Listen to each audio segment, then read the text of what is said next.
Hi, family.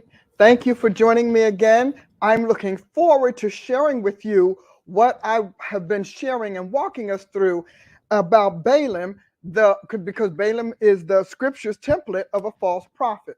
When you're looking for this in the future, the title of this series is Paradigm of a False Prophet. I want you to write that down so you'll be able to find us. Well, before we get started, I'd like to encourage you to go to my website, drpaulaaprice.com, and register for our June Tulsa Prophetic Training Institute. And while you're there, also sign up to become a member of the Lord's Side Apocalyptic Campaign Warrior. That will help us get into the tutorial classes. When you're there too, I want you to share, but I want you to talk to me. Tell me what's going on. Don't just share at Facebook or social media, because the people who come to my site, they want to hear your thoughts too. We've been on a journey. Why are we talking about Balaam? You would think that if we're on a journey that we won't need that if we're talking about God, because most of us have sat in those churches where we got the good news, which was good to the person who was preaching it, even if it was useless to the Almighty. We're doing something different. If we're going to get on the Lord's side, we have to realize that there was another side that people most likely came up on, knowingly or not. And that other side is where we're calling the people. If you belong to God, then you will be following him. Now, what is the issue? The issue is idolatry, it's paganism, polytheism, it's occultism and magic, and we can go on. We can go on. But the bottom line is all of these are singularly the works of darkness and the elements and attributes of Satan, who was once Lucifer, God's shining light cherub, who had to be downgraded because he rebelled against God and he didn't want to stay in the light. Jesus says in John 8:44, he abode not in the truth. He didn't want to stay in the truth. And we're not just talking about truth as far as articles or definitions. He did not want to stay in the being of truth. For Jesus says in John 14:6, I am the way, the truth, and the life. So we're going to talk about that a little bit as we go on. But the biggest issue that I think for me, when I was working through as part of my story, I was surprised that God had enemies. I was stunned that the God that and the Jesus that we knew, all powerful and whatever, that there's this whole world that is mixed with darkness and light, and that God has been warring and fighting and pressing way back then, even up to now. I mean, this is amazing. The reason people can't get God right is because they have him sitting out there as a lone ranger. When God started telling me about showing us his world, showing me all the creatures he has, good, evil, dark, light, I have to tell you, my education changed. And if you're a prophet, God's going to introduce you to his issues. And that's what I had to learn. For example, I tell people all the time, I had to read the Bible, because how are you going to speak for somebody you don't know? I made me read that Bible day and night, night and day, no matter what. And I could only preach the scriptures. And when I tried preaching something else, the Holy Ghost would just cool down and he would just pull back. And I would think, well, I'm thinking I'm preaching, positive stuff and whatever. So I'm thinking, hey, this has got to be it. I remember a woman, a seasoned Christian, quote unquote, prophet, just kind of attached herself to me. When you are going to be a prophet or an apostle, darkness is going to attach itself to you. It's going to attach itself to you to leech off of you, to seduce you. It's going to try to feed you the prevailing gospel, or to try to suppress you. In other words, it will be grooming you for darkness. And that is what happened to me. And I remember her. This woman just all of a sudden, she just loved me out of nowhere. And she wanted to help me. She was circulated through most of the black churches in the area where I lived at the time, which was Newark, New Jersey. And every time we kept, she'd tell me, no matter what I saw in the scripture, she'd tell me how it was off. She'd tell me how it was, that couldn't be God, because we don't really teach that like that again. And we don't really learn it like that. I've had those situations. unfortunately, God also sent me a wonderful mother in the Lord. I really thank God for her. And I, at that time, I was too young to know how valuable she was. And I want to encourage you, don't be so hot-headed and don't be so self-sure, headstrong, that you don't recognize that God and the people who have gone before you have learned something. Even the woman that was walking me down or trying to drag me down the path of evil still had experience 10 years, 20 years on me. And likewise, the woman he sent who eventually ended up being my mother. And it was the way I got her, beautiful story, is that I was on television and I was teaching the prophetic, and I also was writing in the local Love Express back then. That was the name of the regional Christian newspaper. And so she was watching me on television, and she said she'd been watching me on television for a little bit. And finally, I had an invitation to preach at this full Free Will Gospel Baptist Church. And of course, I was stunned, but anyhow, they wanted me to preach. And so I preached. I did a seminar on a Saturday. And this woman in the front, she was an older woman, very pretty lady, was just grinning at me. And she was just grinning. And I think, why is this woman grinning at me like that? Well, after I finished preaching, she came up and she said, I was smiling because I've been watching you on television. And also I had a radio program listening to you on the radio. And she said, I told God just recently, I don't want to meet that woman. And so I was touched. And we talked, we went out for coffee. She later became a mentor. But I want to go back to not respecting, because a prophet's number one, in my opinion, in my experience as well as my opinion, number one downfall is that they meet God and are introduced to God one-on-one. God speaks to a prophet, Numbers 12:6, through a dream and a vision.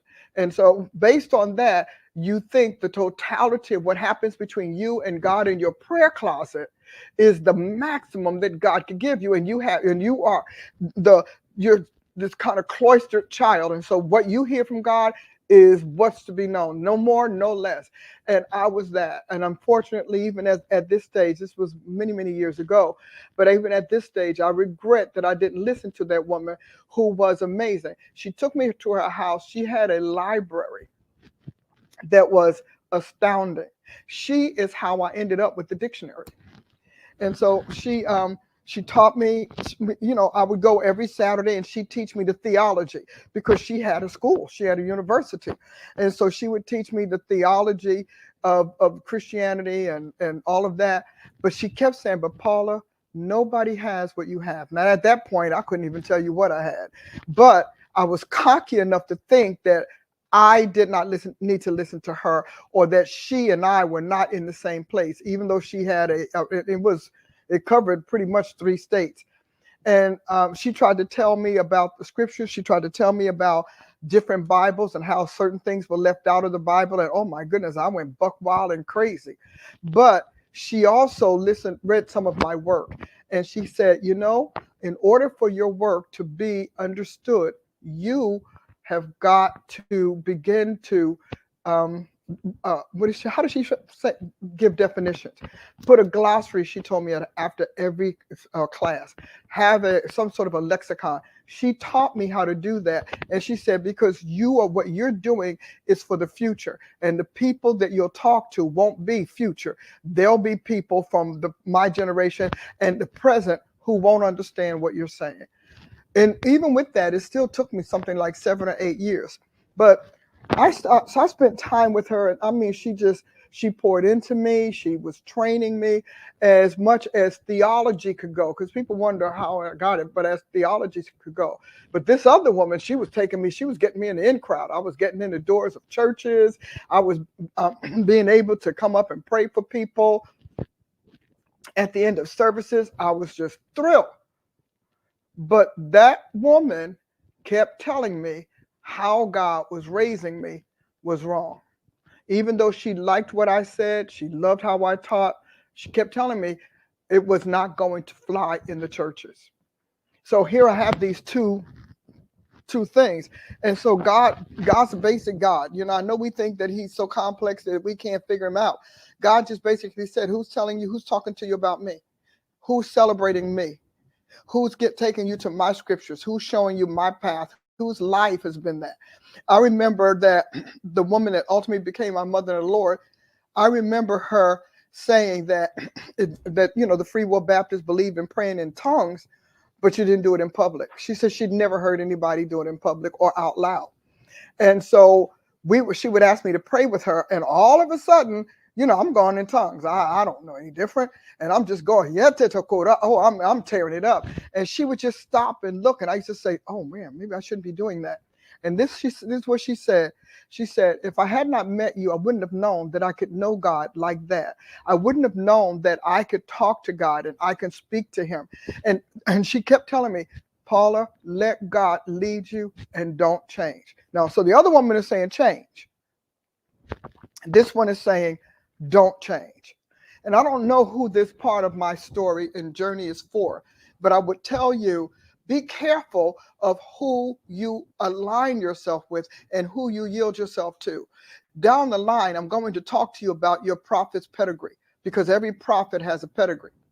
And I'm going to talk to you about how important it was. And had I allowed that woman that kept telling me that I wouldn't fit and people wouldn't get me, if I had allowed her to take hold, or if God hadn't sent that counterbalance in my life, I probably would not be who I am today.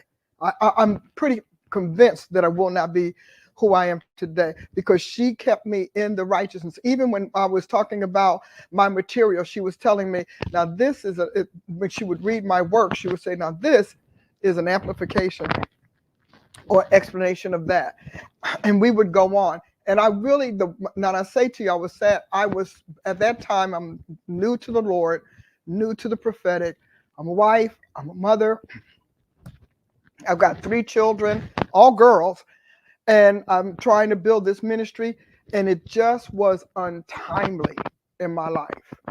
Nonetheless, had I known then what I know now, I would have rearranged everything to increase my time with her. And she only asked one thing of me. She said, I just want you to meet me every Wednesday for us to have coffee, and I can talk and share and learn the things of God that you are getting.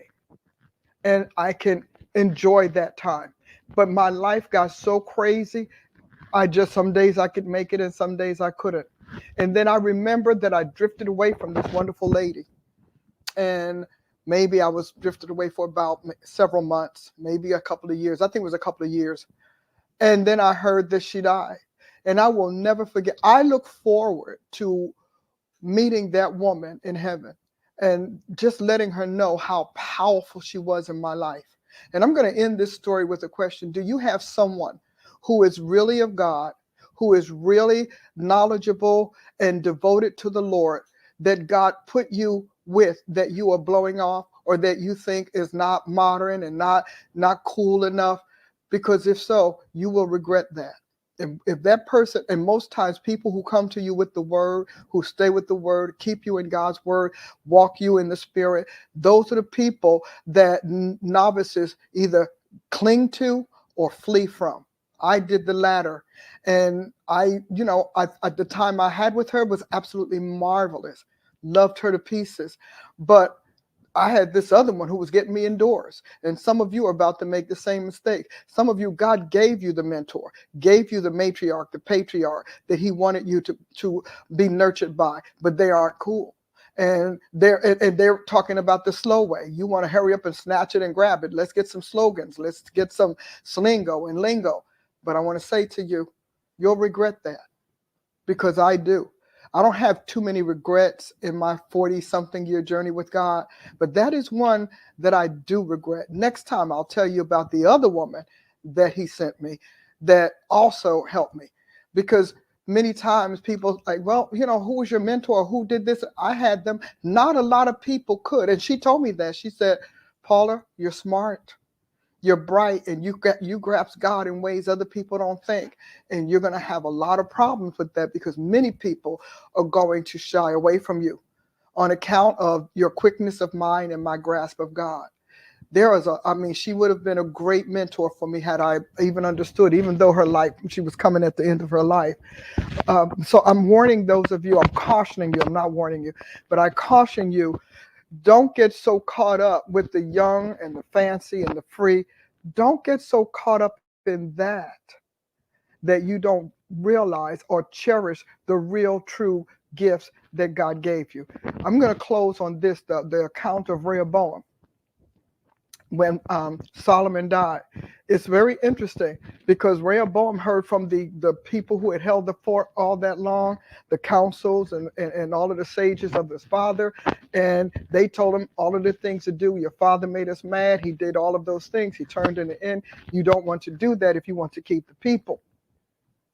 Rehoboam said, well, okay, that's fine. I'm going to go talk to my friends, my peers, and so he went to talk to those in his age group, and they told him how to be more abusive than his dad was. And so he came back and said, I'm going to do this and I'm going to that. And he ended up splitting the nation. And I think that when we look at where we are today, a lot of our up and coming got too much bad counsel from their peers and their colleagues, those who have not been before, or disgruntled leaders who were unhappy with God because whatever their vision or fantasy was for ministry didn't come to pass. I caution you, know who's on the Lord's side and go to them and stay with them. Well, it's lesson time. I spilled over into a little bit of our lesson time, but I thought that was worth sharing with you in this particular broadcast. We're going to start, and if you look on your screen, you get to see Balaam Scriptures, Template of a False Prophet, and you get to see a word cloud that I developed to give you just a quick snapshot of who Balaam was and what a Balaam prophet will do. And so you look at it, he starts out, we have Balaam, big red letters, and then we have seer, diviner, and soothsayer. But I want you to recognize something very important. People want to measure Balaam according to Israel, according to the church. Balaam was ahead of all of that. We might want to condemn Balaam for a lot, but the church, or at least the apostles, condemned Balaam for was the model, the type, the template of prophetic ministry or the prophet's office that Balaam occupied and discharged. There was no Israel when Balaam was around. That's the whole purpose of the account, that Balaam would be used by God to bless Israel, God's brand new nation, and to honor or pass the torch to the prophet that was 100% God's, and not the prophet who was a prophet for hire, willing to work for anybody and anywhere, whoever had the fee for his ministry. So if you look at it, prophet for hire is a big deal. And I'd like to bring that up because that's important. Prophet for hire. That's Balaam. So if he's a prophet for hire, he's speaking for any God and every God. That makes him automatically polytheistic. Automatically many and any. And when you think about what he does, he prophesies. If you look up here, he prophesies for gain. So in his mind, whoever can pay my fee can get my power. And that's important. He counseled high matters or high powers, but he was a wicked prophet. And wicked because he killed.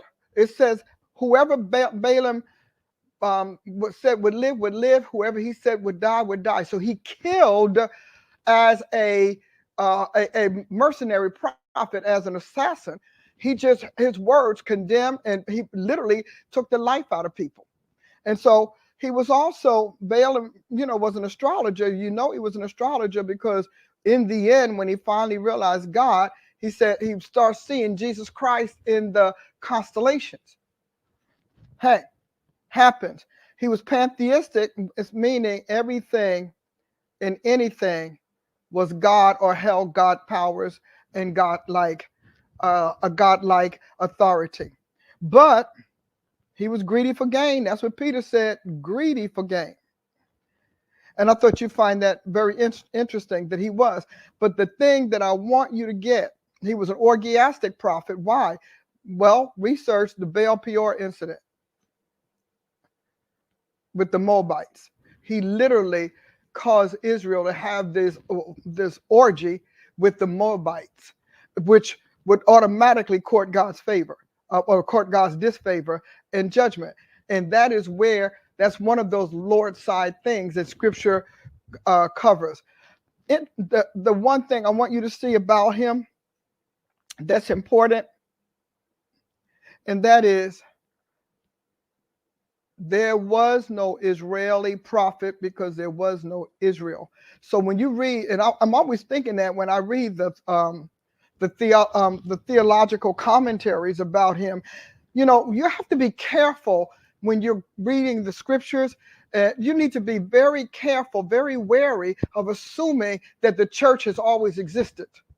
We are the last. So a lot of those commentaries are based on, church-centric theologians who just almost impose or insert the church in various situations or Israel. There are things that happened before Israel. We did not get it. Israel did not just exist like that. And so, especially when you're going to those theological schools and seminaries. And so I couldn't even say how many times people felt God was angry with Balaam or displeased. I'll use that first. Displeased with Balaam because he was a non-Israeli prophet. There was no Israel. He actually ended up being, which is what's important for us to catch out of all of this, Moses' replacement. Moses' replacement. That's who he ended up being. So there was no Moses as a prophet or in an office. At that time, Moses may or may not have known that he was an official prophet, because remember, Moses was being trained to be Pharaoh in Egypt. So he would have been just as much of a diviner as Balaam was until God changed him. So it's debatable whether or not Moses even knew that he was a prophet. But when you read it from our hindsight, you can see that Moses was Balaam's replacement. Balaam understood it. He clearly understood it, because there's a whole section here in his discussion that says that God opened his eyes. He said, "Thus says Balaam, whose eyes are open, who sees the visions of the Almighty." That is a critical statement, because when you read it in Numbers 23 and 24, he's saying that all of the stuff I was saying, it wasn't from the Almighty. So he's a prophet, and God just used him when he needed him. But he's telling them all of that stuff, I just did it from whatever God that paid me. So if the God of Balak paid him, he spoke from the God of Balak. If it was a Phoenician god or any of the other gods, he spoke from those deities, which is why he needed to have 7 rams and 7 bulls that were slaughtered, because he was literally sifting the God realm to see who would give him the information that Balak was looking for, and who would take up the task, the kind of a sort of prophetic demonic RFP, if you will, to curse Israel.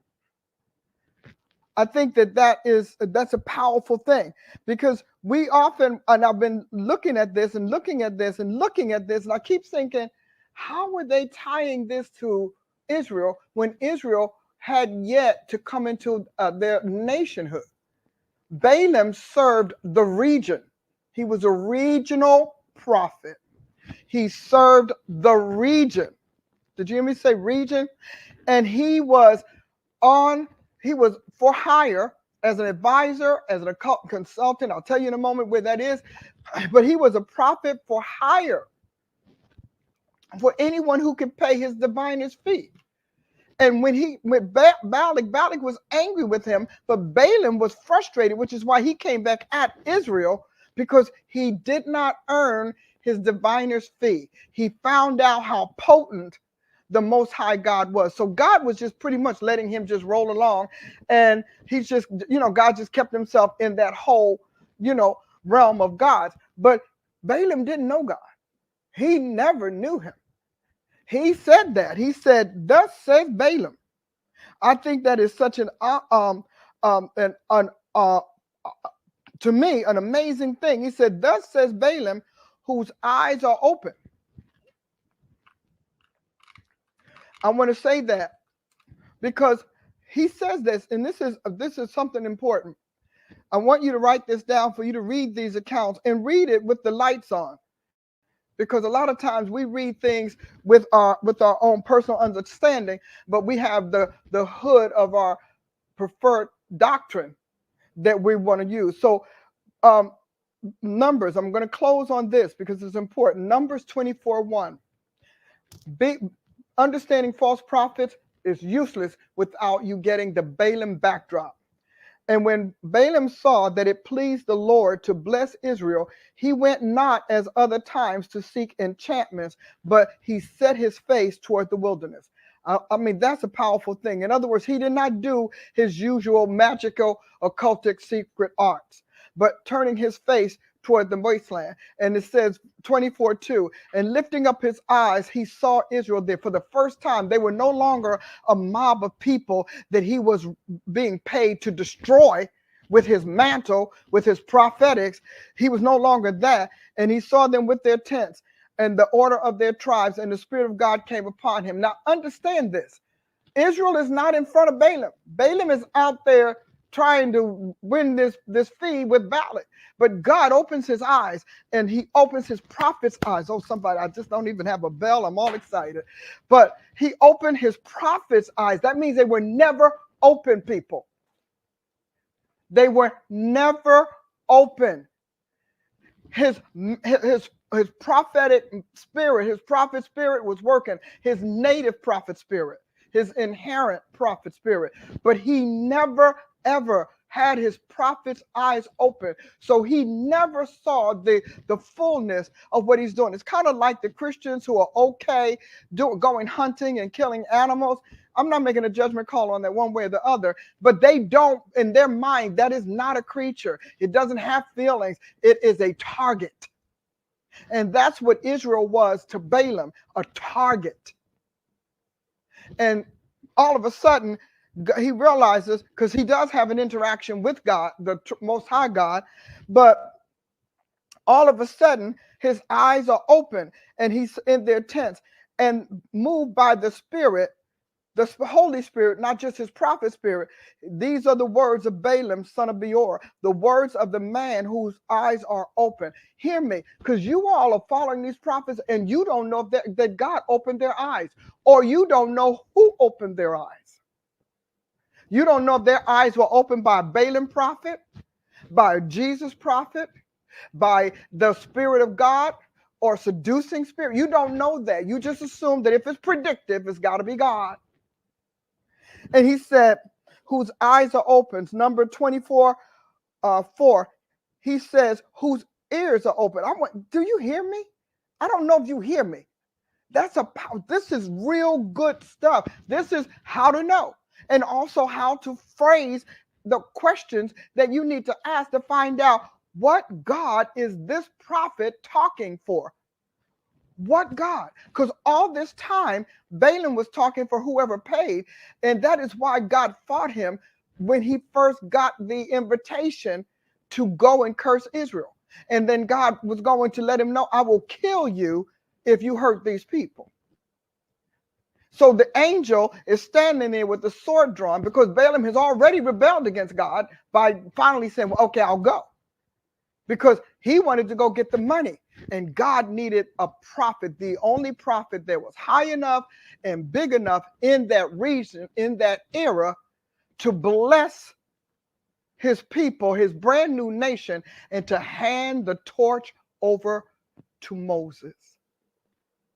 So he says, whose ears are open to the words of God. Do you hear the implications of that? I know that that's got to be stunning stuff. And then he said, who's seen the visions of the Almighty, falling into a trance, having his eyes open. Now they inserted into a trance. He just laid out. We're going to assume trance was a good choice. Having his eyes open. And he begins to prophesy what the Most High God feels about Israel and what the Most High God has in store for Israel.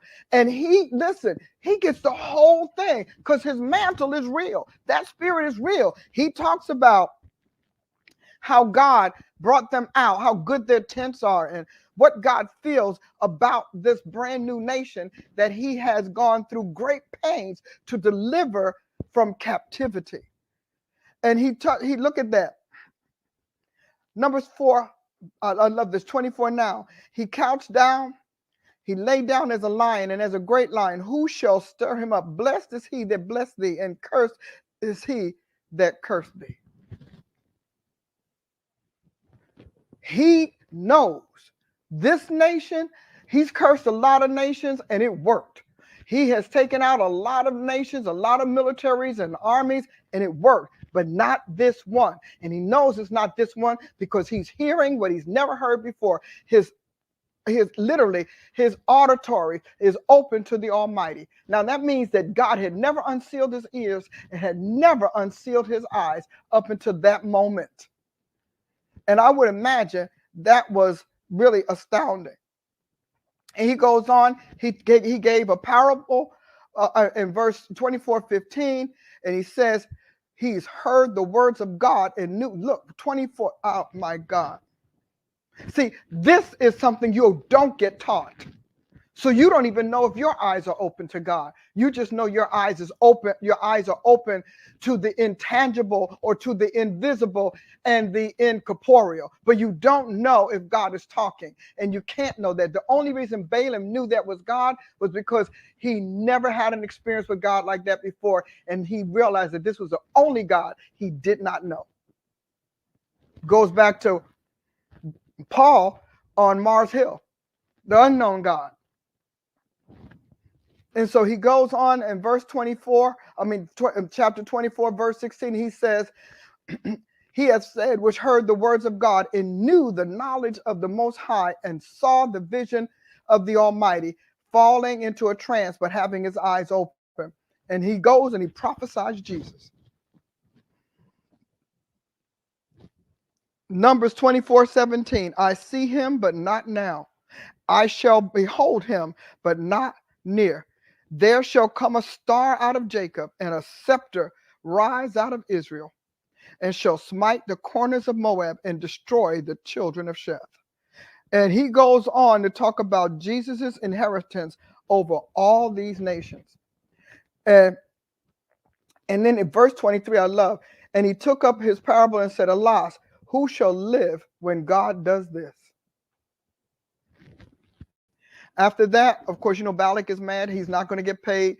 And from that moment on, Balaam is looking to earn that paycheck, to earn that payday, because he missed it, because the Almighty, the God of the prophets, the creator of the prophets, the author and mouth of the prophets, or words of the prophet, seized him and upgraded him. He was upgraded.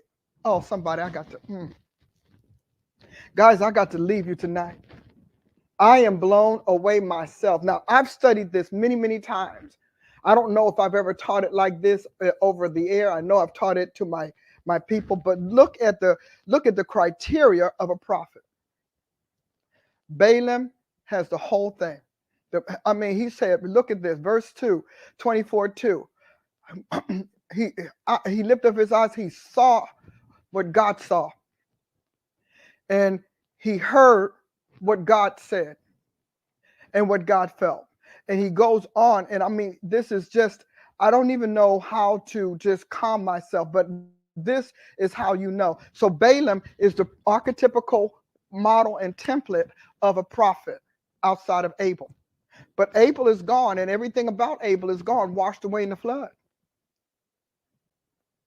If this was wonderful and exciting to you, I need you to let me know, comment, write me, tell me what it did for you. But I need you to do me something very special. I'm going to ask you to tell me, what did it do for your discernment of the prophet or vetting of a prophet and prophecy? This is powerful stuff.